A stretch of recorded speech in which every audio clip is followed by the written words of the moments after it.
Tired of dealing with annoying flies, fruit flies, and gnats in your home? The Zevo Flying Insect Trap is your ultimate solution. Don't wait. Check out the link in the video description now to get your Zevo Flying Insect Trap on Amazon and enjoy a bug-free home today.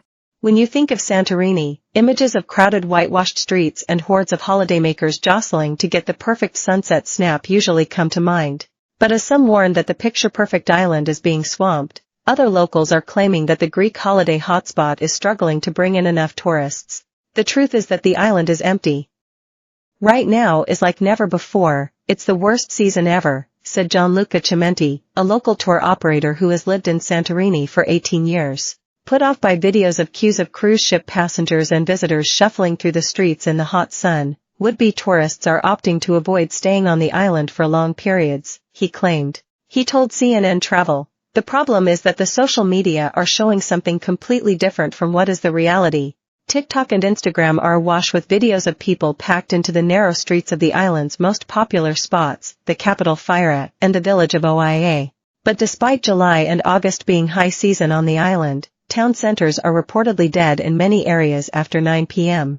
Many of those who are flocking to the island's main attractions are cruise ship passengers, with Santorini a key stop on Greek cruises itineraries. When the crowds are gone, Cimenti says, the hotels right now are more or less under 30% of a normal season. Video shared by one tourist in late July appears to show the streets of Oia all but deserted, with the footage seemingly taken before an influx of visitors arrived. While they are empty in this footage, the famous clifftop viewing spot in the picturesque village sees tourists queuing up for 20 minutes or more as they hope to snap the perfect Instagram shot. Separate footage shared by a tour guide shows hundreds of passengers lining up with suitcases to get on a ship off the volcanic island. Late into the 20th century, Santorini was a sleepy idle where most locals profited more off agriculture than tourism. Visitor numbers grew from the 1960s as it gained a reputation for its stunning views and iconic architecture, but development on the island failed to keep pace. Over-tourism doesn't exist. What I see is a lack of structures, Cimenti said. Of the record 32.7 million people who visited Greece last year, around 3.4 million, or 1 in 10, went to the island of just 15,500 residents. Some 17,000 tourists are expected to arrive each day in the peak holiday season, according to Councillor Panos Kavalaris.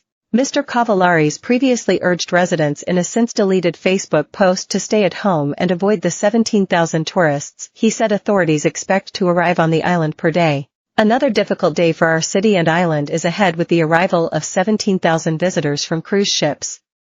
We ask for your attention, limit your movements as much as possible, the councillor said, but the post quickly caused outrage among locals.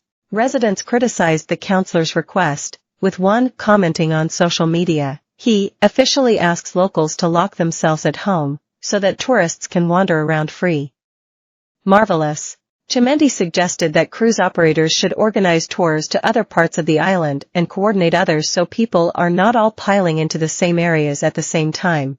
Meanwhile, holidaymakers are starting to turn to quieter, but equally picturesque, parts of the island to ensure their holiday is memorable for the views rather than the crowds. Katie Haslam from Rochdale said that she and her husband decided to have their honeymoon away from Fyra, which they had heard was really, really busy. Instead, they stayed in a clifftop village a few kilometers out, which she told CNN was amazing, lovely, and quiet.